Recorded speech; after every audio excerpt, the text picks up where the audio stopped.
আমরা শিক্ষিত সমাজ, কিন্তু আমাদের ভিতরে মনুষ্যত্ব বলতে কিছু নাই।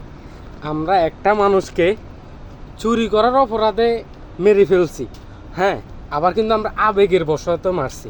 হ্যাঁ, আবার আরেকটা কথা আছে, আমরা মারার আগে কিন্তু মানবতা দেখাইছি, তার পেট ভরে খাওয়াইছি, খাওয়ানোর পর তার আবার মারছি। ওই যে আমার হাউন আঙ্কেলও কিন্তু সিসিটিভি যে রুমটা, ওই রুমের ভিতরে কিন্তু সবাইরে মনে করেন জামাই আদরের মতো আপ্যায়ন করে। তারপরে তখন খাওয়া দাওয়া শেষ, হাতে হাতার কেবিনে চিপাগল্লিতে নিয়ে হাতে কঠিন থেরাপি দেয়, ওইটা কিন্তু কার দেখানো। এখন হাউন আঙ্কেলের জায়গার তুন তো মানুষ বাঁচিয়েই হইতো, কিন্তু শিক্ষার্থী হারুন আঙ্কেলের ভিতরে তুন কেউ বাঁচিয়েইতে হারে না।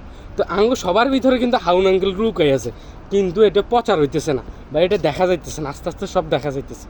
তো এরকম কোনো কিছু আশা করি নাই আর নবতুন, যেগুলো আমরা মানে একজন প্রবাসী হিসাবে আশা করছি যে নতুন করে দেশ স্বাধীন হয়েছে, নতুন করে আমরা সব কিছু পামু, নতুন করে আমরা বাঁচতাম শিখুম, নতুন করে আমরা আমাদের অধিকারটা পামু, নতুন করে সবাই সবার মতো স্বাধীনভাবে থাকবো।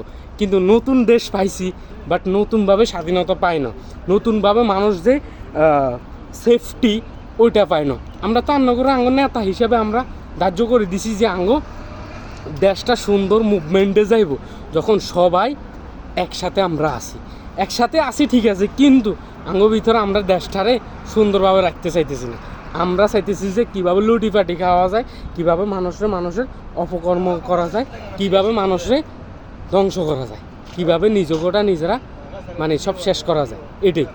আর সবচেয়ে বেশি খারাপ লাগে এটাই যে ওই স্বাধীন সময় যে সময় আমরা যুদ্ধ করছি আর কি, হ্যাঁ, আঙ্গো অনেক ভাই শহীদ হয়েছে, এবং ইভেন কি আঙ্গো মা মতো মহিলারা আঙ্গরে সাহায্য করছে, খাওয়াইছে, তারপর পানি দিছে, হ্যাঁ, কৃষক থেকে শ্রমিক পর্যন্ত, শিক্ষক থেকে শিক্ষার্থী পর্যন্ত সবাই, হিন্দু থেকে মুসলিম পর্যন্ত সবাই মোটামুটি মাঠে নামছে অন্যায়ের প্রতিবাদ জানাইতে, সংস্কৃতির লাই।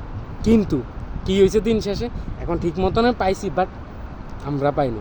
একজন অস্বাভাবিক মানুষ, যে তার মেন্টালি সেন্স ঠিক মতো নাই, অনাথ একজন মানুষ, তার মৃত্যুর পরে তার মাটি দিবার মতো ওই রকম আপন মানুষ নাই, আমরা তারা মারে ফেলছি। আমরা মারি ফেলছি এই কারণে যাতে আঙ্গো ফোন চুরি হয়েছে, কিন্তু আঙ্গো ফোন চুরি হয়েছে দেখি তারে আমরা মারি ফেলছি। এখন মারি ফেলি তারে আমরা ফালাই দিছি, আঙ্গো বিচার করার মতো কোনো বিচারক নেই, বা আঙ্গো বিরুদ্ধে কেউ মামলা করবো এর তো কোনো আত্মীয় স্বজন নেই। বাহ, সুন্দর সমাজ, সুশীল সমাজ। ধন্যবাদ আপনাদেরকে এরকম সুন্দর স্বাধীনতার ভিতরে স্বাধীন দেশ আমাদেরকে দেওয়ার জন্য।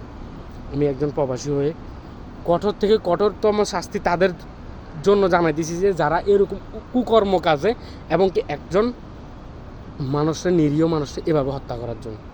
আইন কিন্তু সবার জন্য সমান, বাট আইন হাতে নেওয়ার কিন্তু ঠিক না।